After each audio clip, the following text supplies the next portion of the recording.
राधे राधे मेरे भाइयों और बहनों, श्रद्धा चैनल में आपका स्वागत है।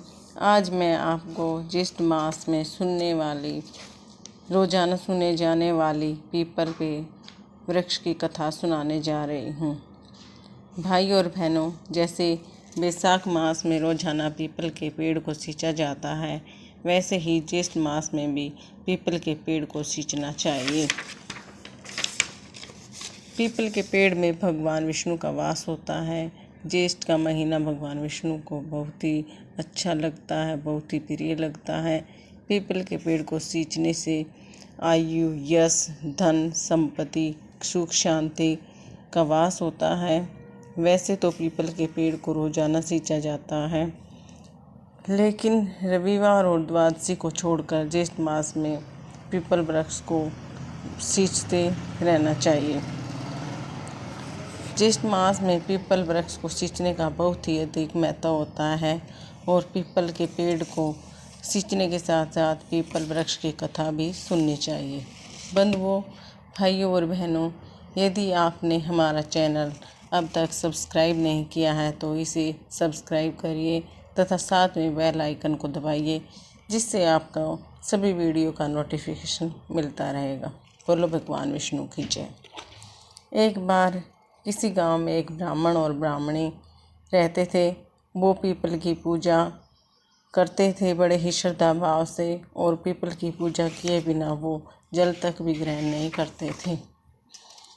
जब भी वे पीपल की पूजा करते, उन्हें पीपल में से एक आवाज़ सुनाई पड़ती, मैं देऊँ तू मांग, मैं देऊँ तू मांग, अर्थात तुम्हें मैं कुछ देना चाहता हूँ, तू मुझसे मांग। ब्राह्मण इस आवाज़ को सुनकर बहुत चिंतित रहता। उसे लगता कि इस पेड़ पर पता नहीं कोई भूत प्रेत का वास तो नहीं है। इसी चिंता में वह ब्राह्मण बहुत ही सूखने लगा और एक दिन ब्राह्मणी बोली, ब्राह्मण देव, आप किस बात की चिंता करते हो? आप इतने कमज़ोर कैसे हो गए हो? तब ब्राह्मण बोला, मैं जब भी पीपल की पूजा करता हूँ तो पीपल के पेड़ में से आवाज़ आती है, मैं देऊँ तू मांग, मैं देऊँ तू मांग। पता नहीं वहाँ कौन है, क्या वहाँ कोई भूत प्रेत है? इस पर ब्राह्मणी बोली, वो स्वयं भगवान ब्रह्मा जी हैं, क्योंकि पीपल में ब्रह्मा देव का वास होता है।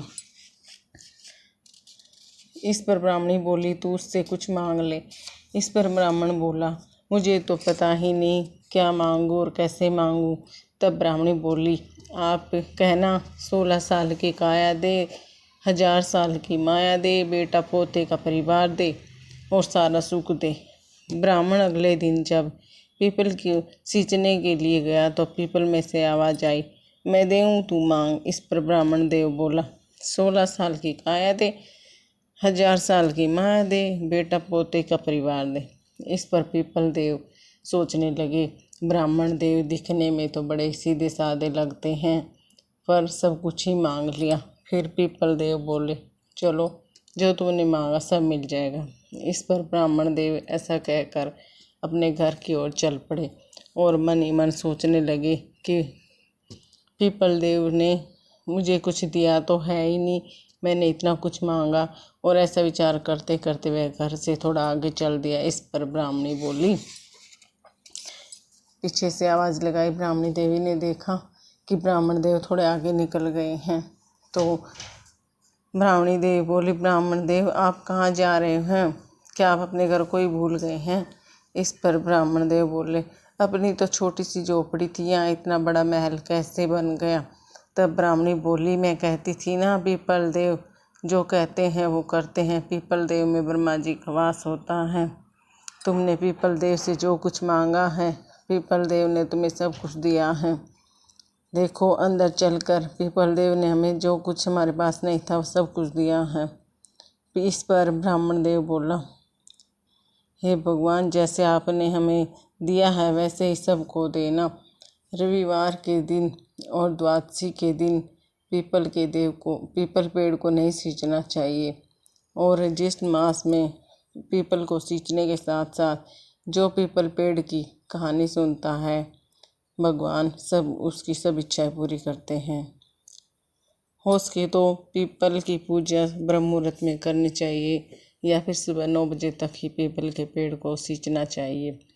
और शाम को 6 से 8 बजे के बीच पीपल देव को सूचना चाहिए। पीपल पेड़ को पर पूजा करनी चाहिए। शाम को पानी नहीं डालना चाहिए। 8 बजे के बाद पीपल के पेड़ में गरीबी का वास हो जाता है, इसलिए हमें सुबह ही पीपल के वृक्ष की पूजा करनी चाहिए।